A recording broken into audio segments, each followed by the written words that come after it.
Assalamualaikum warahmatullahi wabarakatuh. Kembali lagi bersama kita di sini dari kelompok 2. Di sini kita akan mempresentasikan materi dari kelompok kita tentang perencanaan usaha baru dan studi kelayakan bisnis. Sebelum kita memulai presentasi pada kesempatan kali ini, saya akan memperkenalkan anggota dari kelompok 2. Di sini diantaranya adalah Nuroh, lalu Afiril Inisia Hajar, saya sendiri sebagai moderator, lalu Sylvia Mega Dwiningrum, Rafli Akbar, Dwi Oktavianir Malasari, Anistiawati, Galih Rakafil Alan, Nadia Lisa, dan Fami Mahlik Abdillah. Di sini kita akan membahas tentang perencanaan usaha. Apa sih perencanaan usaha itu? Oke, di sini perencanaan usaha adalah proses dalam menentukan bagaimana suatu organisasi atau bisnis dapat berjalan sesuai dengan tujuan yang ingin dicapai dengan melakukan beberapa tindakan mulai dari analisa, evaluasi, serta pengambilan keputusan berdasarkan kesempatan-kesempatan yang diprioritaskan. Hal tersebut bertujuan untuk menjadikan sebuah usaha atau bisnis tersebut dapat terkoordinasi dengan baik dan benar. Lalu, terdapat unsur-unsur utama dalam perencanaan usaha. Yang pertama ada unsur pengetahuan. Unsur pengetahuan di sini sangatlah penting. Karena kenapa? Dalam menentukan bagaimana perencanaan usaha yang ingin kita rancang, kita harus mengetahui terlebih dahulu dasar-dasar dari sebuah bisnis. Mulai dari manajemen operasional, manajemen pemasaran, manajemen sumber daya manusia, dan manajemen keuangan. Tidak hanya itu, pengetahuan-pengetahuan di sini bisa meliputi bagaimana selera konsumen pada saat ini, bagaimana tren dari bidang usaha yang akan kita rancang, dan juga bagaimana ketika kita menciptakan produk yang dapat diterima di kalangan masyarakat. Lalu di sini ada yang kedua, unsur keterampilan. Unsur keterampilan di sini mengacu pada kreativitas serta inisiatif seseorang untuk membuat sebuah hal yang baru. Lalu di sini ada unsur yang ketiga, unsur kewaspadaan. Unsur kewaspadaan di sini berkaitan dengan sikap mental dalam mengatasi sebuah permasalahan yang akan datang serta rencana-rencana ke depan yang akan diduga atau akan dialami. Seperti itu. Lalu yang terakhir ada tentang rencana. Apa sih rencana ini? Rencana ini meliputi beberapa aspek dalam sebuah bisnis, mulai dari rencana pemasaran, rencana operasional, rencana sumber daya manusia, dan rencana keuangan. Di sini 4 rencana tersebut menjadi hal yang mendasar dan wajib ada dalam sebuah perencanaan usaha. Nama saya Rafli Akbar, saya akan melanjutkan presentasi dari teman saya. Di sini saya akan menjelaskan tentang unsur-unsur rencana.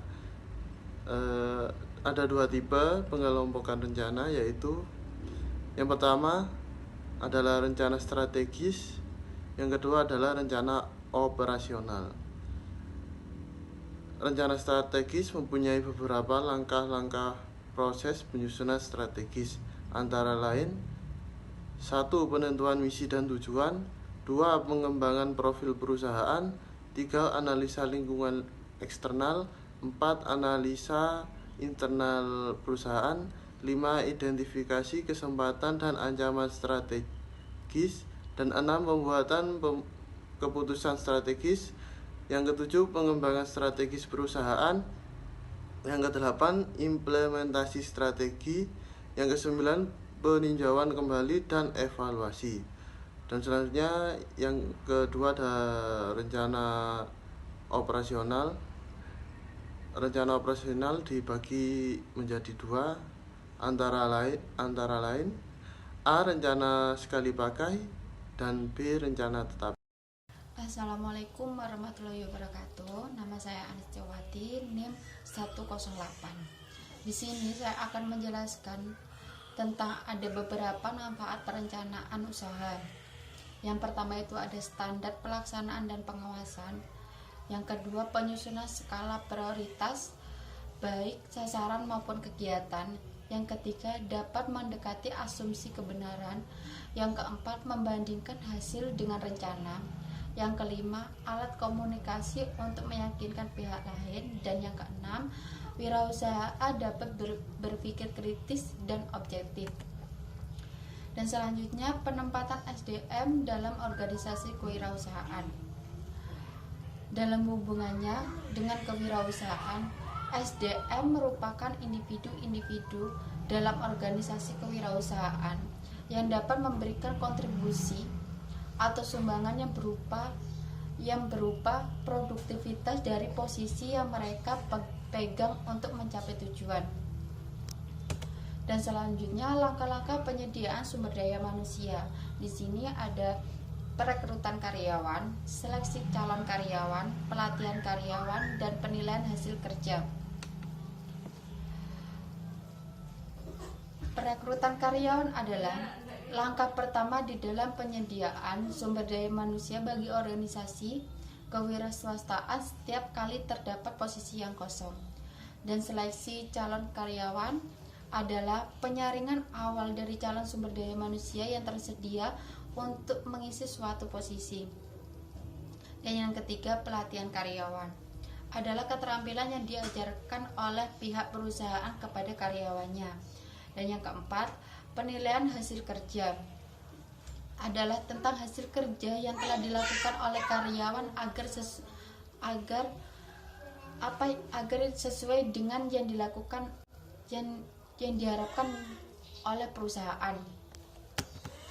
Dan sumber daya manusia itu terdiri dari karir, promosi jabatan, rotasi jabatan, para pesaing, dan badan agen penempatan kerja. Karir adalah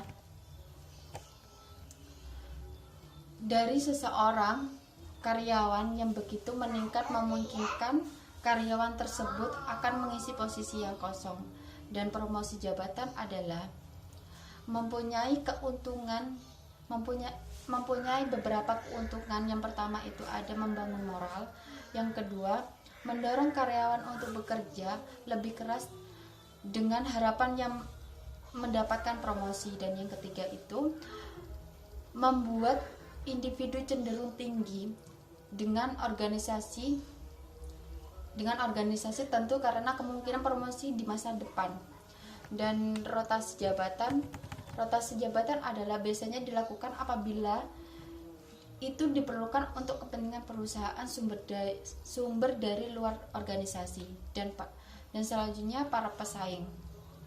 Satu, eksternal sumber daya manusia yang umumnya terbuka adalah organisasi kewirausahaan pesaing, karena terdapat beberapa keuntungan membajak sumber daya manusia dari pesaing.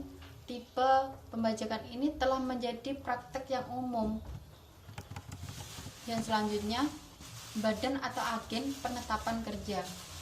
Suatu agen penempatan kerja adalah suatu organisasi yang mengkhususkan diri di dalam menyesuaikan individu dengan organisasi. Agen-agen tersebut membantu orang-orang untuk menemukan pekerjaan dan organisasi yang memerlukan tenaga kerja. Assalamualaikum warahmatullahi wabarakatuh. Nama saya Nuroh, NIM 17104110099.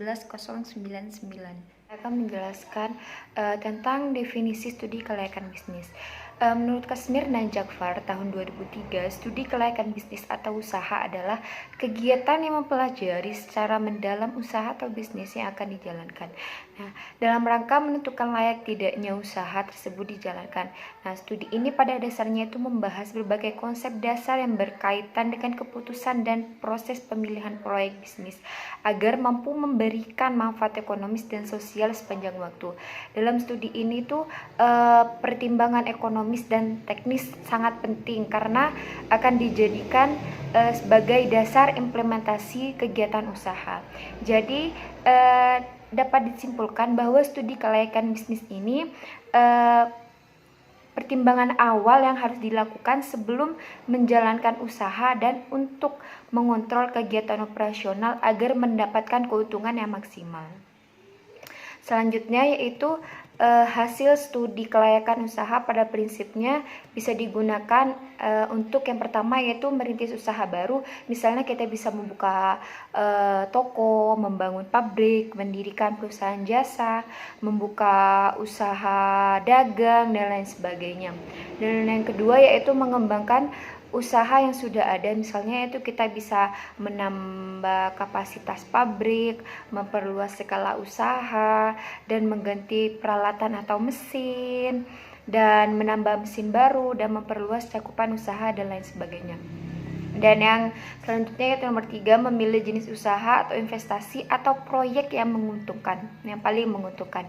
Misalnya yaitu pilihan usaha dagang, pilihan usaha barang atau jasa, pabrikasi atau perakitan, proyek A atau proyek B, dan lain sebagainya. Jadi kita itu bisa memilih jenis usaha atau investasi proyek yang paling menguntungkan. Terima kasih. Assalamualaikum warahmatullahi wabarakatuh. Nama saya Dwi Oktaviani Malasari, NIM 1710411105. Di sini saya akan melanjutkan presentasi sebelumnya, yaitu tentang tujuan studi kelayakan usaha. Menurut Kasmir dan Jafar pada tahun 2003, mengatakan ada 5 tujuan mengapa sebelum suatu usaha atau proyek dijalankan perlu dilakukan studi kelayakan. Yaitu yang pertama adalah untuk menghindari resiko kerugian. Untuk mengatasi resiko kerugian pada masa yang akan datang, harus ada semacam kondisi kepastian. Kondisi ini ada yang dapat diramakan akan terjadi atau terjadi tanpa dapat diramalkan. Fungsi studi kelayakan adalah untuk meminimalkan resiko yang tidak diinginkan, baik resiko yang dapat dikendalikan maupun yang tidak dapat dikendalikan. Yang kedua adalah memudahkan perencanaan. Apabila sudah dapat meramalkan yang akan terjadi pada masa yang akan datang, kita dapat melakukan perencanaan dan hal-hal yang perlu direncanakan. Yang ketiga adalah memudahkan pelaksanaan pekerjaan. Berbagai rencana yang sudah disusun akan memudahkan pelaksanaan usaha.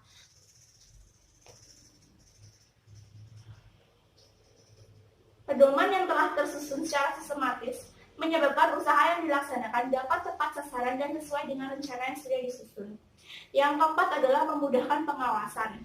Pelaksanaan usaha yang sesuai dengan rencana yang sudah disusun akan memudahkan kita untuk melakukan pengawasan terhadap jalannya usaha. Pengawasan ini perlu dilakukan agar tidak melenceng dari rencana yang telah disusun. Yang kelima adalah memudahkan pengendalian. Apabila dalam pelaksanaan telah dilakukan pengawasan dan jika terjadi penyimpangan akan sangat mudah untuk terdeteksi, sehingga dapat dilakukan pengendalian atas penyimpangan tersebut. Nah, tujuan pengendalian adalah untuk mengendalikan agar tidak melenceng dari rencana yang sesungguhnya, sehingga tujuan perusahaan akan tercapai. Selanjutnya adalah pihak-pihak yang berkepentingan dalam studi kelayakan usaha, yaitu yang pertama adalah pihak wirausaha atau pemilik perusahaan. Dalam kewirausahaan, studi kelayakan usaha sangat penting dilakukan agar kegiatan usaha tidak mengalami kegagalan dan memberi keuntungan sepanjang waktu. Studi kelayakan berfungsi sebagai laporan, pedoman, dan bahan pertimbangan untuk merintis dan mengembangkan usaha atau melakukan investasi baru, sehingga bisnis yang akan dilakukan meyakinkan wirausaha itu sendiri maupun pihak-pihak lain yang berkepentingan. Yang kedua adalah investor dan penyandang dana. Bagi investor dan penyandang dana, studi kelayakan usaha sangat penting untuk memilih jenis investasi yang paling menguntungkan dan sebagai jaminan atas modal yang ditanamkan atau dipinjamkan. Apakah investasi yang dilakukannya memberikan jaminan pengembalian atau investasi yang dapat memadai atau tidak. Oleh investor, studi kelayakan sering digunakan sebagai bahan pertimbangan layak atau tidaknya investasi dilakukan. Yang ketiga adalah masyarakat dan pemerintah. Bagi masyarakat, studi kelayakan sangat diperlukan, terutama sebagai bahan kajian apakah usaha yang didirikan atau dikembangkan bermanfaat bagi masyarakat sekitarnya atau sebaliknya justru merugikan. Seperti bagaimana dampak lingkungan, apakah positif atau negatif bagi pemerintah. Studi kelayakan sangat penting untuk mempertimbangkan izin usaha atau penyedia fasilitas lainnya. Kedua adalah investor dan penyandang dana.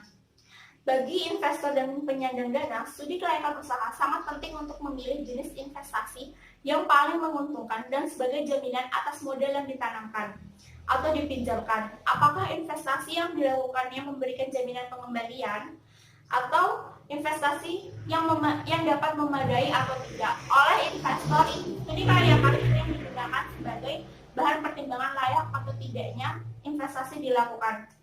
Yang ketiga adalah masyarakat dan pemerintah. Bagi masyarakat, studi kelayakan sangat diperlukan, terutama sebagai bahan kajian apakah usaha yang didirikan atau dikembangkan bermanfaat bagi masyarakat sekitarnya atau sebaliknya justru merugikan. Seperti bagaimana dampak lingkungan, apakah positif atau negatif bagi pemerintah. Studi kelayakan sangat penting untuk mempertimbangkan izin usaha atau penyedia fasilitas lainnya. Assalamualaikum warahmatullahi warahmatullahi wabarakatuh. Perkenalkan, nama saya Sylvia Mega, Dwiningrum NIM 17104-11103. Di sini saya akan menjelaskan tentang tahap-tahap studi kelayakan usaha. Yang pertama adalah mengembangkan alternatif usaha. Keputusan yang sudah dibuat memang sudah diperuntukkan dengan dukungan data yang cukup dan benar, yaitu dengan cara membandingkan masing-masing alternatif yang ditinjau dari segi modal, tenaga kerja, kemudahan teknologi, bahan baku, teknik pembuatan produk atau jasa yang mudah dipasarkan dan tidak bertentangan dengan kebijakan pemerintah. Yang kedua adalah analisis data. Analisis data dibagi menjadi 4 kategori. Yang pertama adalah analisis pasar. Analisis ini digunakan untuk menentukan besarnya permintaan dan biaya yang dibutuhkan untuk memasarkan suatu produk yang sudah direncanakan sebelumnya. Yang kedua adalah analisis teknis dan manajemen.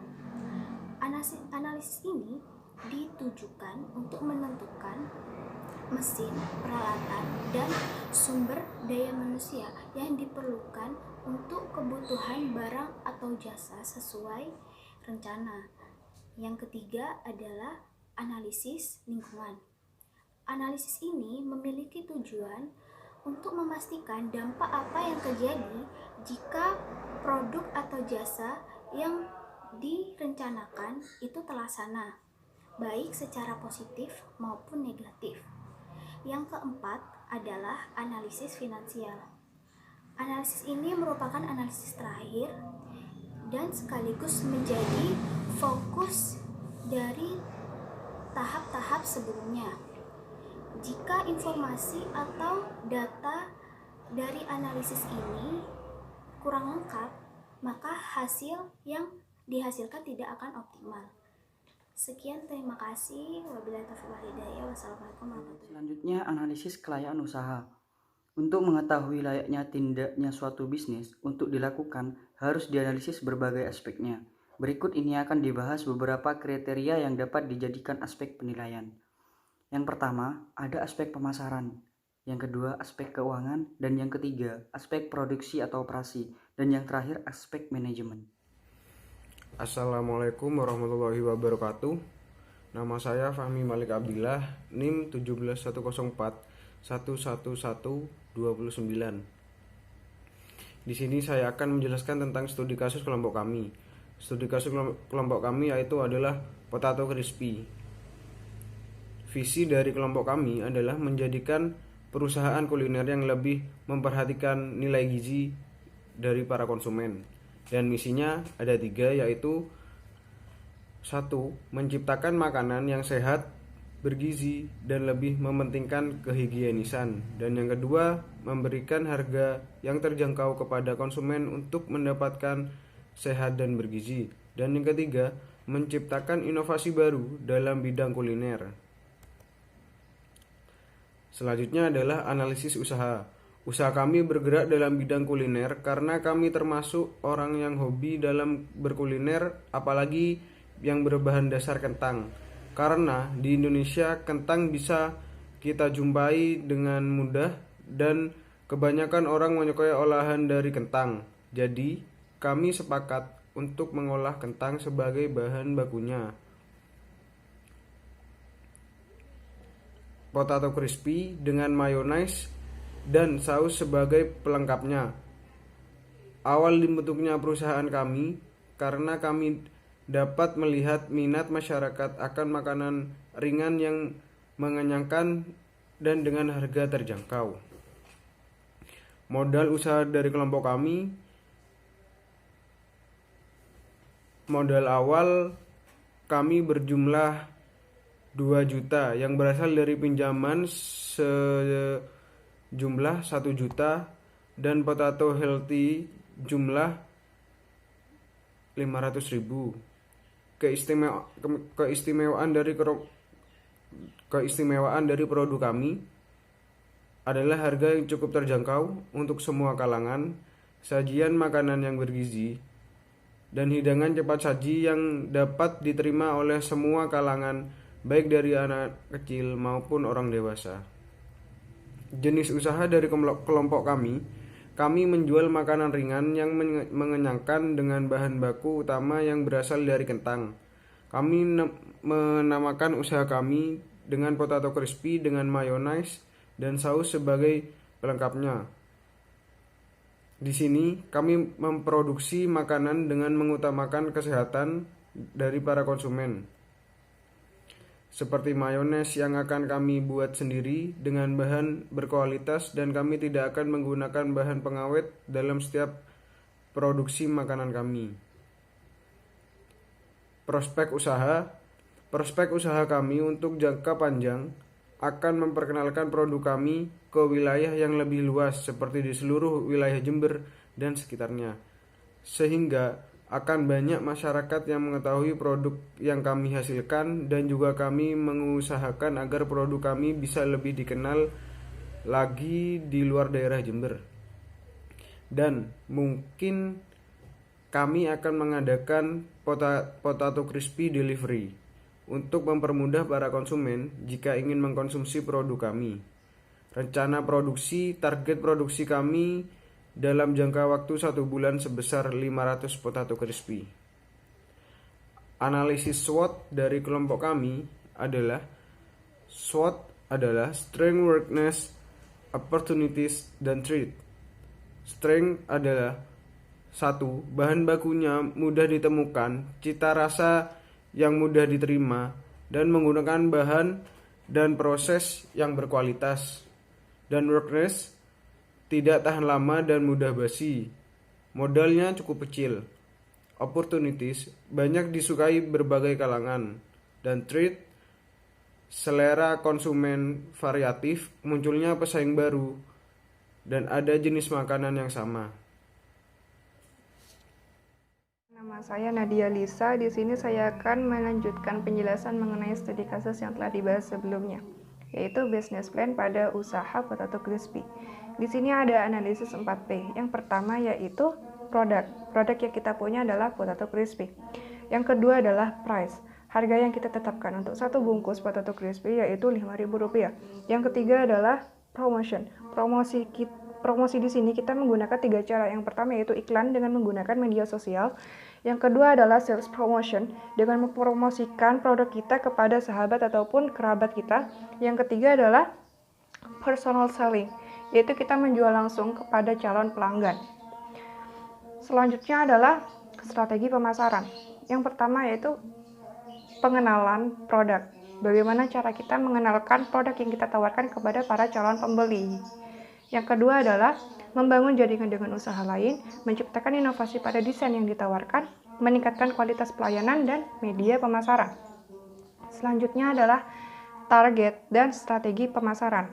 Di sini ada 2 lingkup. Lingkup pertama yaitu lingkup geografi, yaitu wilayah yang kita jadikan target adalah daerah Kelurahan Sumbersari Jember. Alasannya karena bahan-bahan untuk membuat produk ini sangat mudah ditemukan di wilayah tersebut.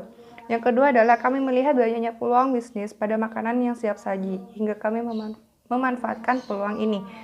Yang kedua adalah lingkup demografi. Secara pasar, kami menjual pada kalangan penggemar kuliner, mahasiswa dan anak-anak, karena dengan sasaran itu kami dapat dengan mudah mengetahui informasi pasar dan pangsa pasar yang tengah dibutuhkan. Rencana permodalan. Modal awal usaha yang kami punya adalah 2 juta. Dari modal usaha sendiri yang berjumlah 1 juta dan modal pinjaman yang juga berjumlah 1 juta. Untuk biaya produksinya totalnya adalah 478.000. Sedangkan untuk total biaya operasionalnya adalah 14.000. Hingga kita menentukan harga jualnya sebesar Rp5.000 dengan laba yang kami harapkan sebesar Rp3.700. Untuk risiko usaha yang kami khawatirkan di sini adalah yang pertama yaitu harga bahan baku yang tidak stabil. Yang kedua adalah adanya persaingan dengan usaha yang sejenis. 3. Tingkat penjualan yang rendah. 4. Kacaunya produksi. 5. Tidak tercapainya target produksi. Dan 6. Penghentian izin usaha.